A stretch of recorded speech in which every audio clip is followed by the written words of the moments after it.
Bismillah, assalamualaikum warahmatullahi wabarakatuh. Alhamdulillah, salatu wassalamu ala rasulillah wa ala alihi wa sahbihi wa sallama taslima. Nah, melanjutkan kembali membacakan hadis-hadis Rasulullah dari kitab Bulughul Maram. An Jabir bin Abdullah radhiyallahu anhu qala idza ataita wakili bi Khaybar fakhudh minhu bi 15 wasqan. Jabir bin Abdullah menceritakan, aku ingin keluar ke Khaybar. Tatkala Khaybar ditaklukkan oleh kaum muslimin, lantas tanah-tanah Khaybar dibagi-bagi sebagai ghanimah, dan Nabi di sana mendapatkan jatah juga.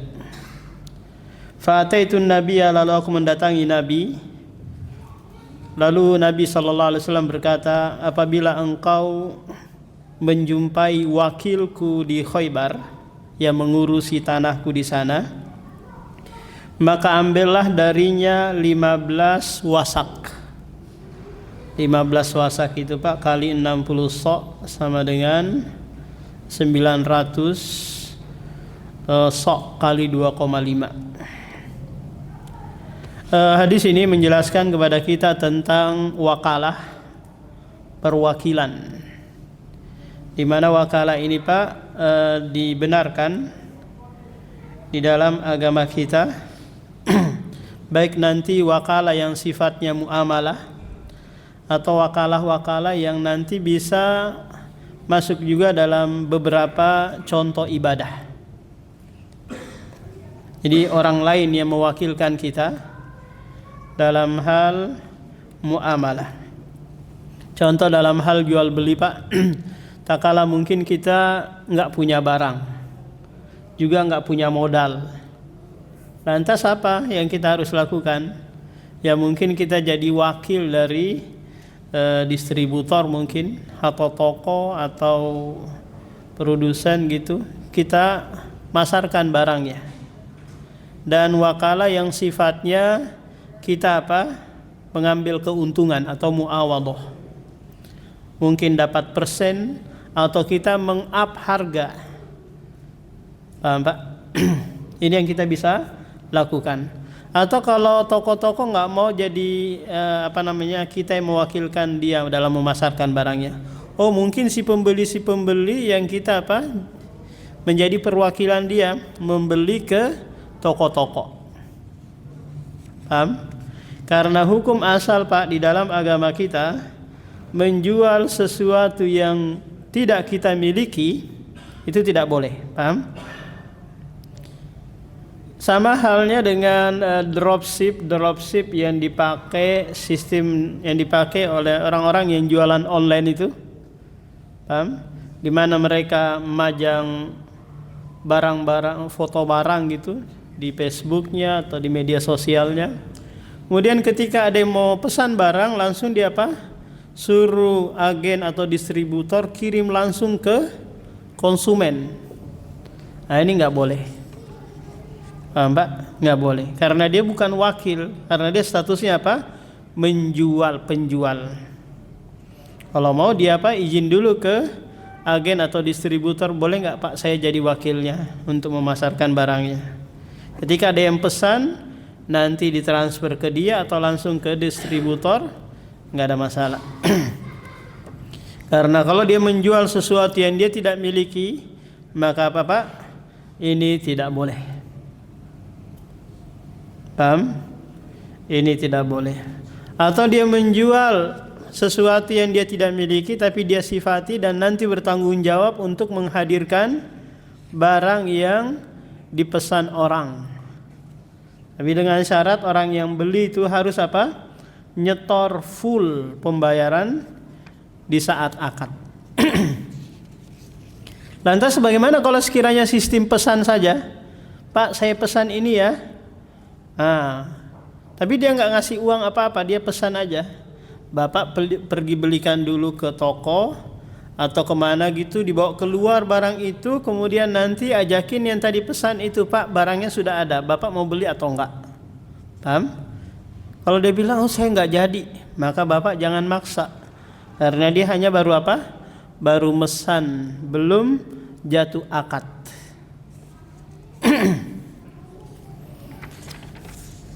An Urwatal Bariki anna Rasulullah sallallahu alaihi wasallam ba'atha ma'ahu bidinarin yashtari lahu udhiyatan, al-hadis.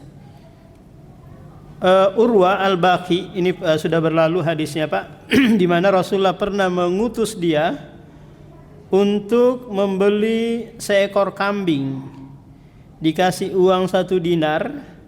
Pergilah dia ke pasar karena dia pintar dalam menawar. Akhirnya apa Pak? Dia bisa tawar 2 ekor kambing dengan 1 dinar. Paham? Kemudian setelah itu dia jual lagi kembali kambingnya dengan 1 dinar. Lantas dia pulang membawa 1 ekor kambing plus uang 1 dinar. Untung gak kira-kira Rasulullah Pak? Untung. Uang kembali, kambing ada. Nah di sini Rasulullah mewakilkan pembelian kambing kepada siapa? Kepada Urwa al-Baqi. Nah sementara si Urwa ini Pak melakukan sesuatu yang itu tidak disuruh oleh Rasulullah. Apa kira-kira Pak yang dilakukan oleh Urwa di sini? Dia menawar kambing terus menjual lagi. Padahal dia hanya disuruh beli kambing 1 ekor dengan 1 dinar, terus pulang bawa kambing itu ke Rasulullah. Tapi dia ada siasat, ada apa namanya, cerdik dalam apa? Menawar. Maka dalam hal ini dibolehkan si wakil ini Pak ya tasarruf, menggunakan hal itu kalau sekiranya memungkinkan, menguntungkan bagi siapa yang mewakilkan kepadanya. Paham? Contoh gini Pak, kita mewakilkan seseorang untuk menjual tanah kita. Tolong ya, jualkan tanah saya. Disuruh jual 100 juta. Paham? Ternyata dia bisa jual tanah itu dengan apa? Dengan 150 juta. Karena pintarnya dia apa namanya, cari pelanggan pembeli, akhirnya laku tanah itu 150 juta. Maka 150 juta ini Pak harus dia setorkan kemana? Ke si pemilik tanah. Kalau sekiranya nanti dia ambil diam-diam, kan saya disuruh jual 100 juta, 50 juta masuk kantong dong. Nggak boleh. Haram hukumnya. Paham? Haram hukumnya karena dia hanya apa? Ditugaskan menjual. Tapi kalau dia bilang si pemilik tanah tadi, Pak, saya tolong jualkan tanah ini 100 juta. Kalau sekiranya Bapak bisa jual lebih dari itu, silakan ambil lebihnya. Nanti saya kasih lagi berapa persen dari 100 juta itu. Berarti apa Pak? Dia diberikan kebebasan kan? Paham? Diberikan kebebasan dalam hal ini. Tapi kalau sekiranya Pak, qadarullah nih, tanah itu hanya bisa laku 90 juta. Maka dia tidak boleh menjual di bawah itu kecuali dengan apa? Dengan izin si pemilik tanah. Dia boleh jual lebih. Ketika lebih harus di store semua, kecuali harus apa? Kecuali sudah ada info dari si pemilik. Maka perwakilan nanti Pak bisa Bapak hanya tabarruan, membantu gitu, atau bisa juga Bapak muawadhah, mengambil upah atau gaji dari harga barang mungkin, atau dari si pemilik barang. Pokoknya saya mau pasarkan barang Bapak, bantu jualin, laku nggak laku saya dikasih. Paham? Ya kalau kita pajang iklan di Shopee gitu ya, atau Lazada atau beli-beli Pak, barang kita laku nggak laku kita apa? Dikenakan biaya iklan. Paham? Nanti kalau laku lagi ada lagi berapa persen gitu dari harga barang. Jadi sekali lagi bahwa si wakil ini Pak silahkan dia tasarruf menggunakan anggap aja dia sebagai apa? Sebagai si pemilik barang. Punya hak yang leluasa untuk dia apa? Sesuai yang diamanahkan kepadanya. An Abi Hurairah qala ba'asa Rasulullah Umar ala shadaqah. Dari Abu Hurairah menceritakan Rasulullah pernah mengutus Umar untuk memungut zakat. Umar ditugaskan sebagai apa, Pak? Sebagai amil. Ini amil yang resmi. Kenapa? Karena diutus oleh pemerintah, pemimpin kaum muslimin. Paham?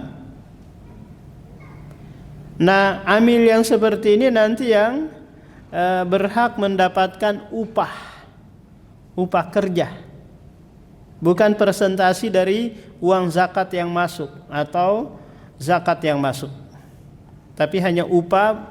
Kalau sehari dia kerja segitu upahnya, segitulah dikasih. Ini amil yang resmi, karena dia perwakilan apa, Pak? Perwakilan pemerintah.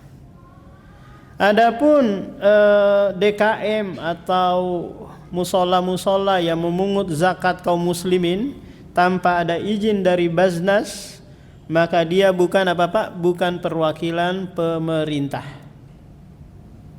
Apa bedanya ini antara wakil dari pemerintah dengan wakil dari jamaah? Bedanya, Pak, wakil jamaah nanti tidak dapat zakat, paham? Amil pemerintah nanti dapat zakat, upah kerja. Amil jamaah, kalau sekiranya qadarullah nih, beras itu jatuh belum sampai ke tangan fuqara wal masakin, maka bapak sebagai jamaah harus bayar zakat lagi. Beda dengan amil pemerintah, kalau ternyata diseludupin atau enggak disalurkan ke orang miskin zakat Anda, maka Anda sudah apa? Bara'atu dhimmah, lepas tanggung jawab. Paham? Nah, itu bedanya, Pak. Wakil jamaah dengan apa? Wakil pemerintah dalam hal pemungutan zakat. Nah, di sini Umar wakil dari siapa, Pak? Wakil dari Rasulullah dalam memungut zakat.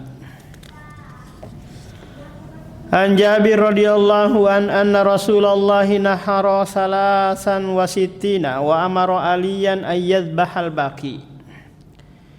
Dari Jabir bin Abdullah bahwasanya Nabi menyembelih 63 ekor onta. Ini pas apa? Pas Hajatul Wada. Dan memerintahkan Ali untuk menyembelih sisanya. Karena yang disembelih di Hajatul Wada itu, Pak, ada 100 ekor onta. 100 kurang 63 berapa? Pak, berapa? 100 kurang 63? 37. 37 yang disembelih Ali sendiri, 63 yang disembelih oleh Rasulullah. Bayangkan, Pak, Rasulullah fisiknya sangat kuat. Kita mungkin 10 ekor sapi aja sudah kelapakan mungkin. Apalagi 20 atau 30 ekor, sudah teler sudah. Karena nyembelih itu, Pak, butuh tenaga kan untuk narik. Nah, karena onta lebih mudah sedikit nyembelihnya daripada apa, Pak? Daripada sapi. Kalau sapi harus dizabh, dibaringkan dulu, kemudian disembelih bagian tenggorokan atas. Kalau onta cukup berdiri, disembelih bagian tenggorokan bawah, dicoret gitu. Namanya apa? Nahrun.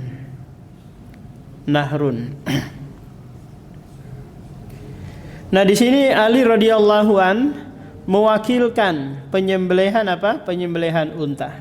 Sebagaimana Rasulullah, Pak, mewakilkan penyembelihan unta-unta sahabat yang lain. 6. Jadi kalau Bapak ada hewan kurban mungkin, maka nanti bisa diwakilkan. Kalau nggak sanggup gemeteran pegang pisau gitu, lihat sapi aja sudah ketakutan, nah bisa diwakilkan kepada yang lain. Nah, perwakilan nyembelih ini bisa nanti sifatnya apa, Pak? muawadhah ataukah tabarruan. Bisa dia mengambil upah, Pak saya sekali nyembelih 100.000 ya, atau 200.000. Paham? Saya nyembelih aja, nggak ngulitin, nggak banting, nggak apa, saya nyembelih saja. Boleh. Atau sifatnya tabarruan, membantu saja. Saya membantu aja Pak. Nah yang sifatnya membantu nanti ini boleh dikasih daging, boleh dikasih kulit, kepala dan yang lainnya. Yang sifatnya muawadhah, yang ambil upah juga boleh dikasih daging, kepala, kulit, tapi pemberian itu bukan sebagai upah dia. Paham Pak? Kita kasih daging 1 kilo, 2 kilo bagi jagal-jagal, ini nggak ada masalah. Tapi jangan 2 kilo daging itu sebagai upah bagi dia. Karena ini sama saja kita ambil lagi sesuatu yang kita sudah sedekahkan untuk apa? Membayar biaya penyembelihan. Nah DKM yang sifatnya dia wakalah, perwakilan dari jamaah yang dalam mengurusi, menyalurkan hewan kurbannya, maka juga nanti apa Pak? Berhak mendapatkan, karena sifatnya dia apa? Sifatnya dia tabarruan, membantu. Lantas uang apa namanya itu? Uang apa namanya? Operasional. Uang operasional. Nah, ini uang operasional bukan untuk upah mereka, tapi apa? Untuk makan, untuk ini dan yang lainnya. Paham? Kalau sekiranya 1 juta itu untuk upah mereka, beda lagi statusnya ini Pak ya. Upah mereka yang ngurusin, nyalurkan dan yang lainnya, maka nanti dia nggak boleh ngambil apa? Ngambil sebagai upah lagi. Paham Pak bedanya? Nah ini perwakilan dalam hal apa? Pengurusan hewan kurban, baik itu menyembelih, menyalurkan dan seterusnya. An Nabi Hurairah radhiyallahu an fi qissatil asifi qala an-nabiyyu waqdu ya Unais ala imra'atin hadza fa in tarafat farjumha. Ini tentang kisah Gomidiyah, seorang wanita yang datang kepada Rasulullah dalam keadaan bunting hamil gitu, ingin mensucikan dirinya. Lantas Rasulullah berkata, wahai Unais, tanyakan kepada perempuan ini, jika dia ngaku maka rajamlah dia, karena dia sudah muhsin, sudah nikah gitu, terus dia berbuat zina, maka hukumannya adalah dirajam, yaitu dimasukkan ke dalam lubang dulu sedalam dada, kemudian nanti dilempari batu kecil-kecil sampai meninggal dunia. Nah, hadis ini menjelaskan kepada kita bolehnya perwakilan dalam hal pelaksanaan hudud, pelaksanaan hukuman yang ada batasannya di dalam agama kita, seperti potong tangan mungkin, potong kepala, cambuk, rajam. Maka apa Pak? Boleh diwakilkan. Tentu wakil dari mana? Wakil dari pemerintah yang menerapkan hukum hudud tadi. Selesai tentang wakalah. Jadi intinya bahwa wakalah bisa masuk dalam permasalahan muamalah maupun permasalahan ibadah. Kira-kira ada nggak ibadah yang bisa diwakilkan Pak?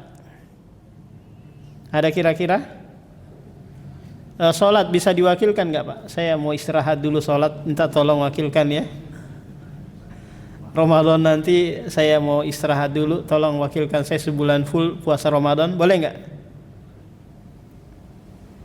Ada ibadah kira-kira yang bisa diwakilkan apa Bahtiar? Apa kira-kira? Haji. Iya bisa diwakilkan, dengan syarat dia tidak sanggup lagi untuk apa? Melaksanakan haji karena sudah tua mungkin, atau sudah apa gitu. Umroh juga bisa. Nikah bisa diwakilkan nggak Pak? Nikah. Boleh kira-kira? Boleh akad. Kalau jima nggak boleh, tolong wakilkan. Apa kira-kira lagi Pak yang bisa ini? Puasa bisa? Nggak bisa puasa. Membayarkan zakat, menyalurkan zakat. Apalagi kira-kira Pak yang bisa wakalah? Dalam hal perceraian nanti boleh juga Pak wakalah. Contoh Bapak takut ketemu singa di rumah, singa betina, bisa mewakilkan kepada teman mungkin, tolong sampaikan ke istri saya ceraikan dia, saya talak 40. Maka boleh apa? Diwakilkan. Sebagaimana nikah boleh apa? Diwakilkan. Contoh Bapak wali, mungkin wali perempuan, nggak bisa ke sana atau nggak bisa ke daerah mana putri Bapak menikah, nanti bisa telepon siapa di sana untuk diwakilkan. Nah, mari ditanyakan dulu Pak tentang wakalah ini sebelum kita masuk ke bab berikutnya.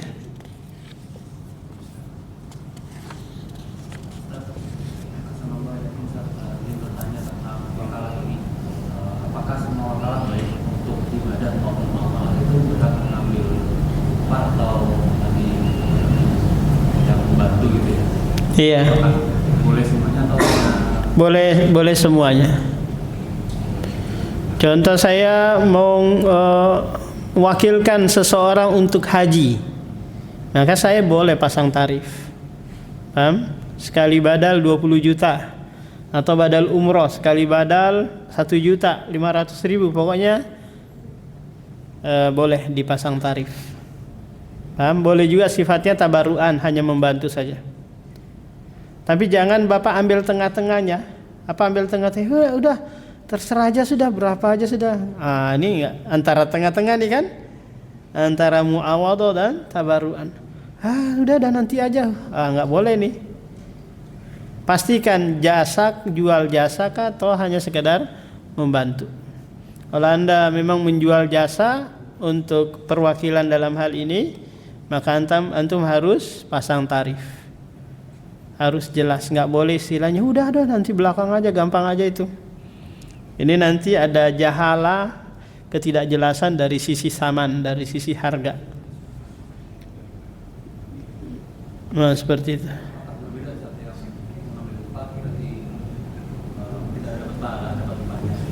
Iya, dia bisa menjual itu, menjual jasa. Ya, tentu nanti dia dapat pahala enggak sebanyak orang yang hanya sekedar tabarruan tadi membantu. Yang lain Pak.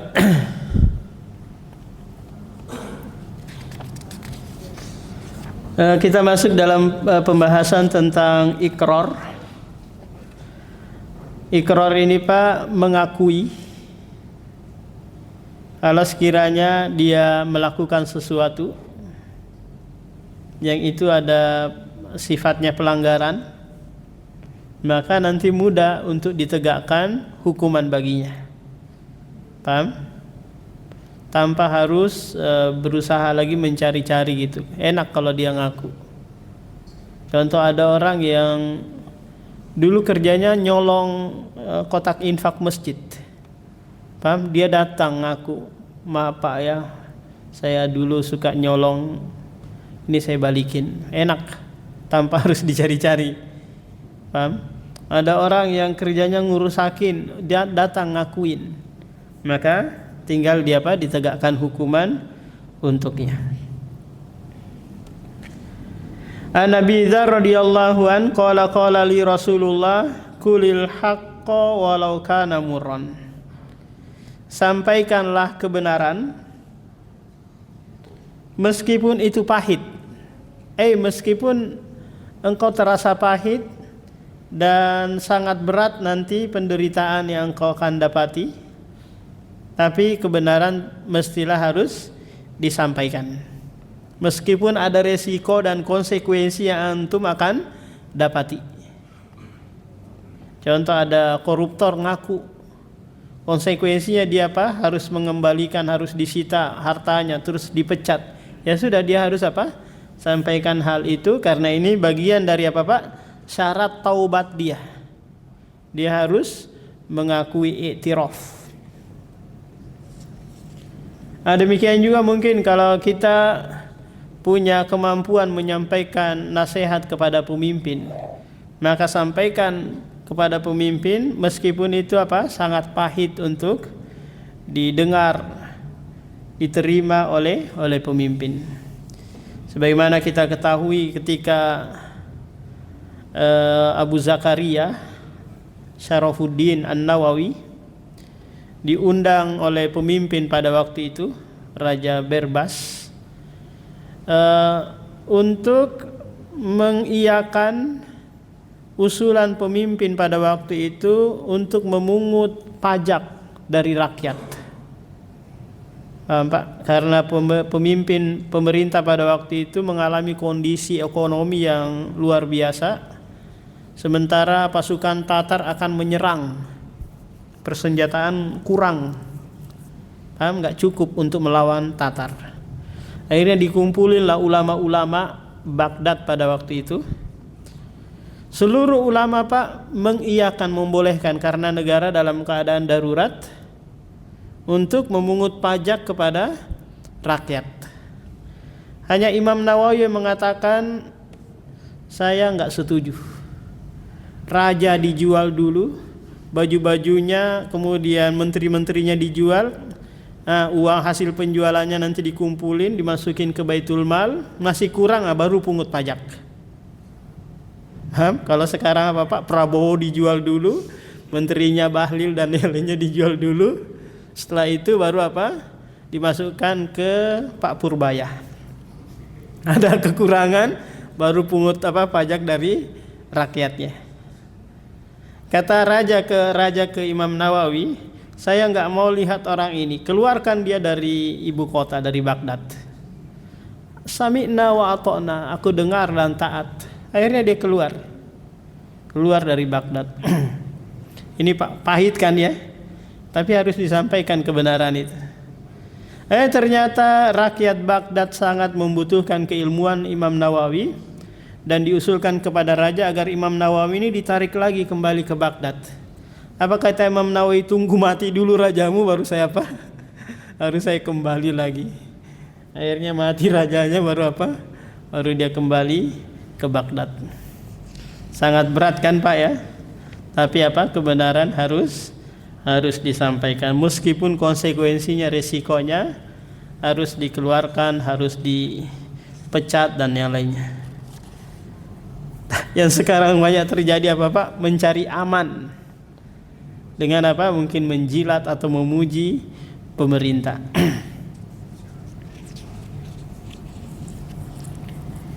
Babul Ariyah. Babul Ariyah. Ariyah ini Pak meminjamkan sesuatu, yang mana sesuatu ini nanti dia dimanfaatkan oleh orang yang meminjam, terus setelah itu dia balikin. Contoh seperti motor atau rumah atau apalah yang itu hanya dia pakai manfaatnya. Beda dengan kalau kita pinjamin beras atau pinjamin uang. Uang itu kan dia pakai, beras itu kan dia pakai kan. Nanti nggak balik lagi, tapi badalnya atau penggantinya yang kembali. Nah, kalau Arya tadi wujudnya kembali. Paham Pak? Yang dia pinjam manfaatnya, dia pakai manfaatnya. Jadi kalau sesuatu yang dia pinjam itu habis dia pakai, terus dia ganti, namanya apa Pak? Namanya qardun. Kalau Arya, barangnya kembali. Kita mungkin ada orang yang mau minjam HP. Setelah dia pakai HP itu dia dia balikin lagi. Nah, qardun dan arya ini sama-sama sifatnya ta'awun atau tabarruan, membantu, tolong menolong. Dan ini sangat dianjurkan di dalam agama kita. Allah berfirman, wa ta'awanu alal birri wat taqwa. Tolong menolonglah dalam hal kebaikan dan ketakwaan. Wallahu fi aunil abdi ma kana al abdu fi auni akhihi. Allah senantiasa menolong hambanya selama hamba itu membantu saudaranya yang lain. Terlebih lagi dalam hal yang itu tidak merugikan kita, tidak terlalu memberatkan kita. Contoh, tetangga mungkin mau pinjam palu, atau mau minjam panci, atau mau minjam sesuatu perkakas yang ada di rumah kita. Paham? Maka kalau barang-barang yang seperti ini sifatnya Pak, maka kita harus membantu. Paham? Karena ini disebutkan di akhir surah Al-Ma'un. Allah berfirman, wa yamna'unal ma'un. Ciri-ciri orang yang mendustakan agama, mereka tidak mau meminjamkan sesuatu yang itu ringan untuk dia beri. Seperti kayak minjam palu, minjam geragaji, alat-alat perkakas gitu. Maka ini wajib kalau yang sifatnya seperti ini.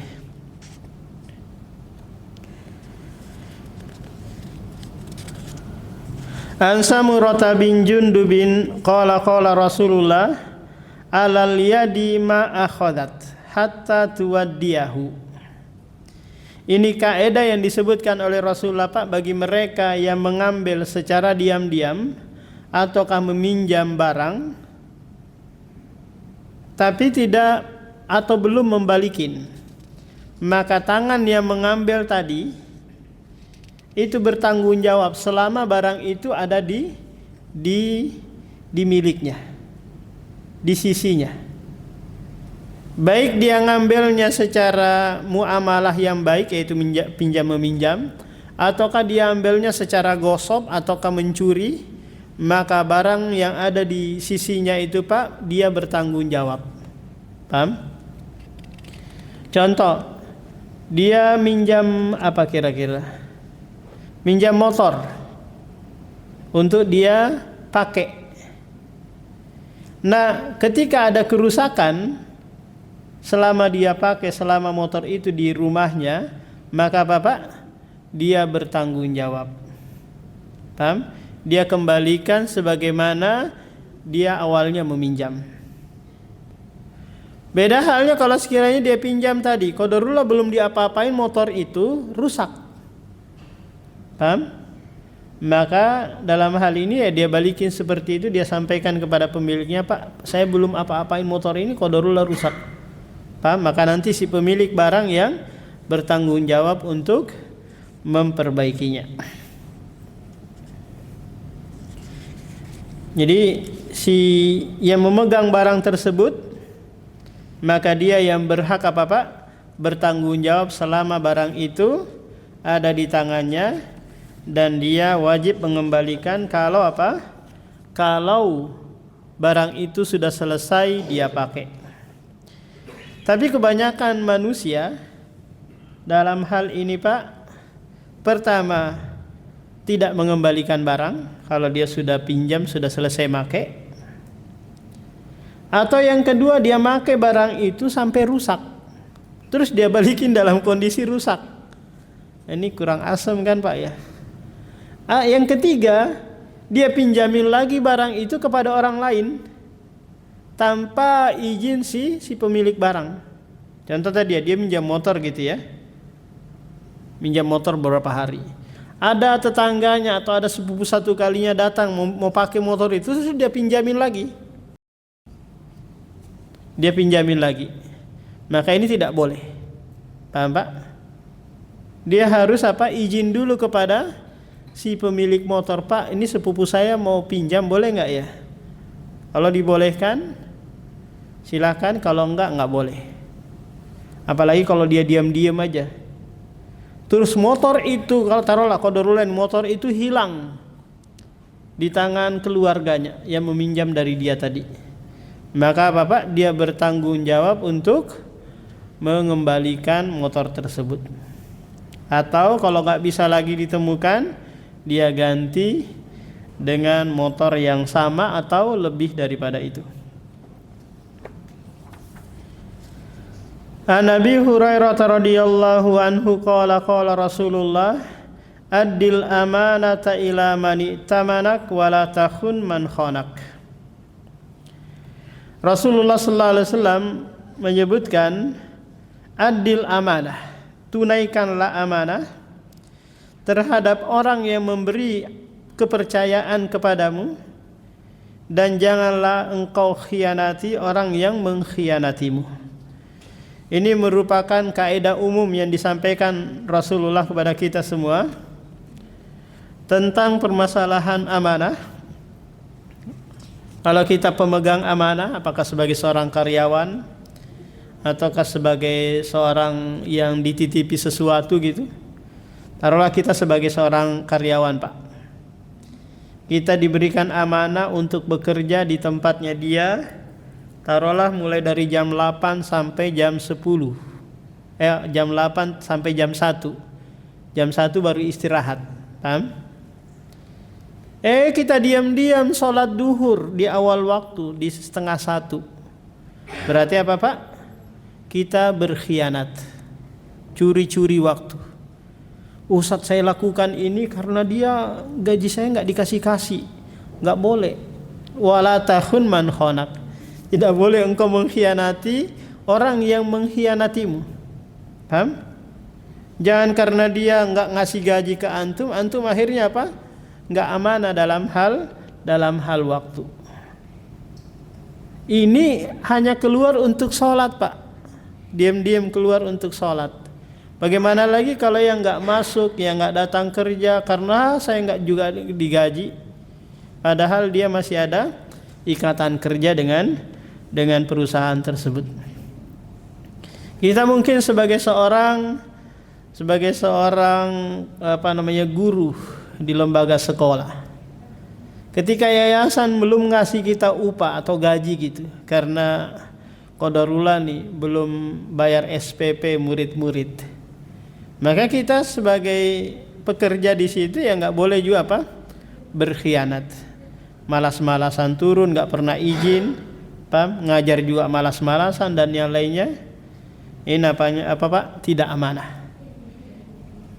Jadi kalau ada orang mengkhianati kita, kita tidak boleh membalas dengan apa? Pengkhianatan juga. Tidak boleh kezaliman dibalas dengan kezaliman.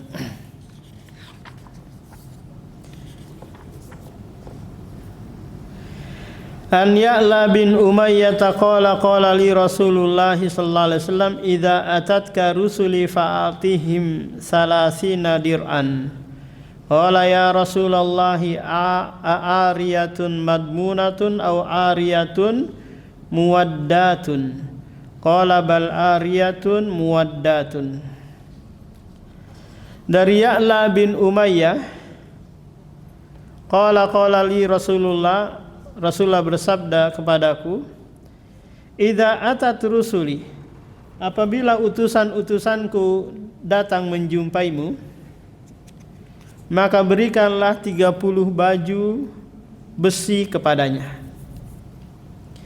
Lantas Ya'la bertanya, wahai Rasulullah, apakah ini pinjaman yang ditanggung ataukah pinjaman yang dibalikin? Maka kata Rasulullah, ini adalah pinjaman yang dibalikin. Baju besi dibalikin dengan apa? Dengan baju besi. Bukan hanya apa? Bukan hanya pinjaman yang dititipkan kemudian diamanahi untuk menjaganya. Wa an Sufyan bin Umayyah anna nabiyya ista'ara minhu duru'an yauma Hunain. Dari Sufyan bin Umayyah, seorang sahabat yang belakangan masuk Islam, Nabi SAW pernah meminjam baju besi kepadanya pada perang Hunain. Perang Hunain terjadi di tahun 8 Hijriah. Faqala aghasbun ya Muhammadun, qala bal ariyatun madmunatun. Pinjaman yang dijamin, dibalikin, selesai dimanfaatkan.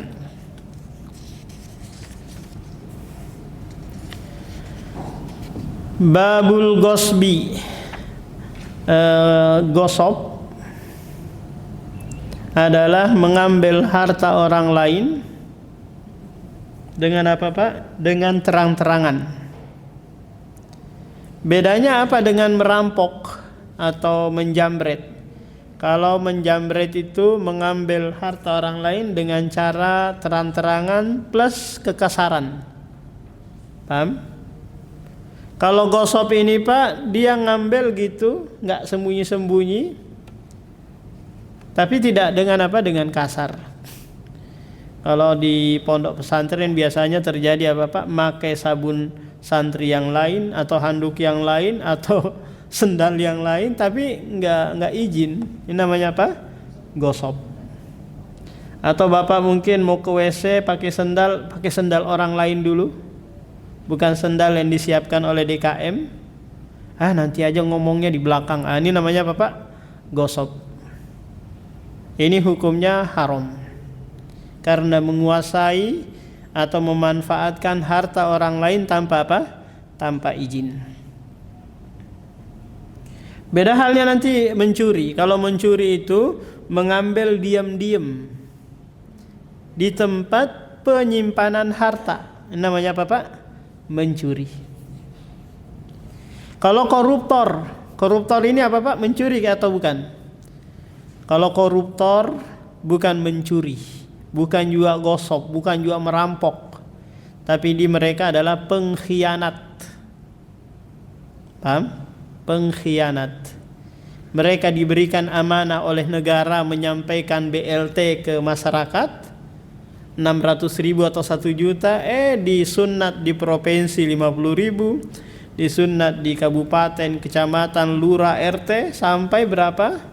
Di tangan masyarakat. Ini namanya apa Pak? Pengkhianat. Bukan apa? Bukan pencuri, bukan perampok. Tapi apa? Tidak amanah dalam menyampaikan amanah yang dibebankan kepada mereka. An Sa'id bin Zaid anna Rasulullah qala man iqtata'a shibran minal ardi zulman tawaqallahu iyyahu yaumal qiyamah min sab'i ardina, muttafaqun alaih.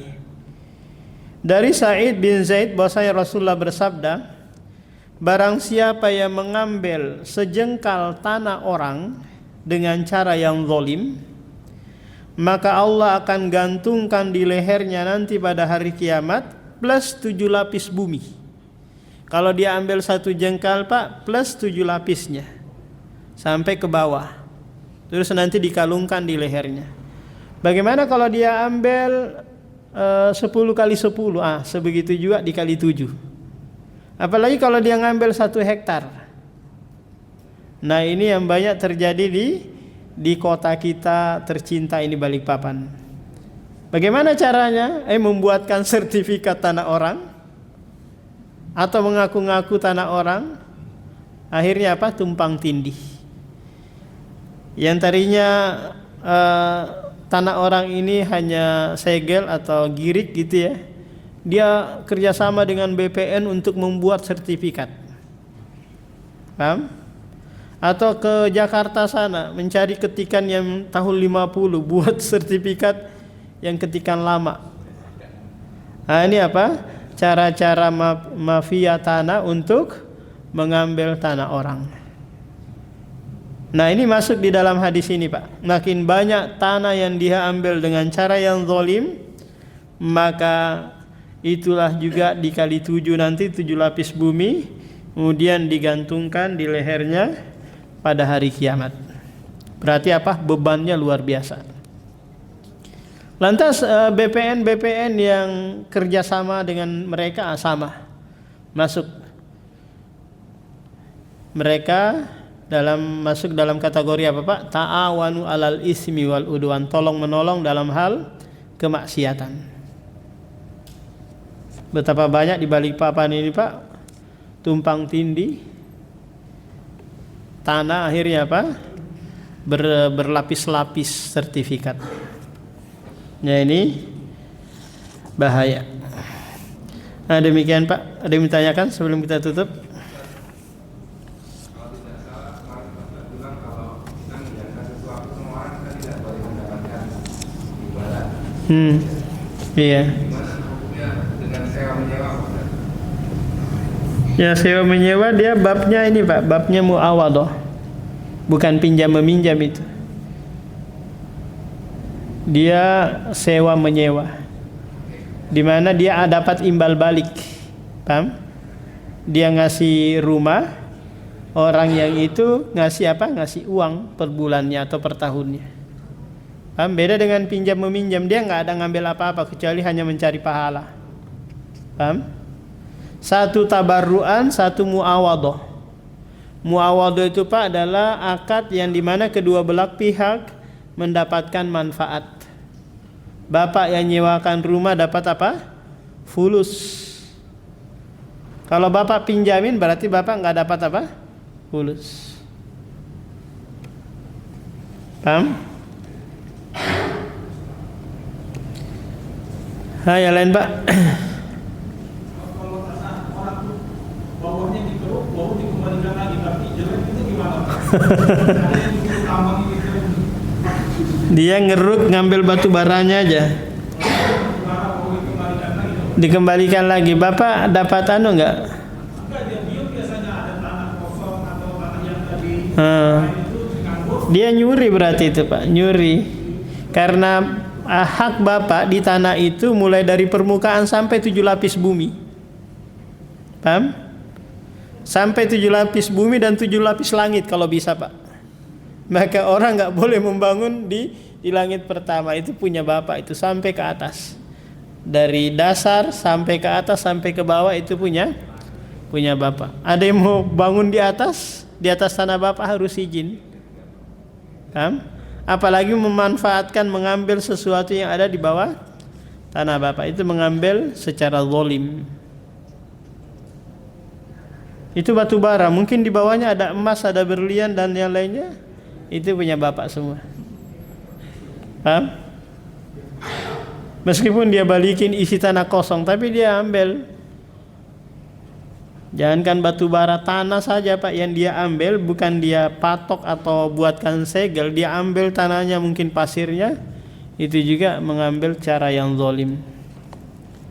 Yang lain Pak. Tidak ada, kita tutup. Subhanakallahumma wa bihamdika.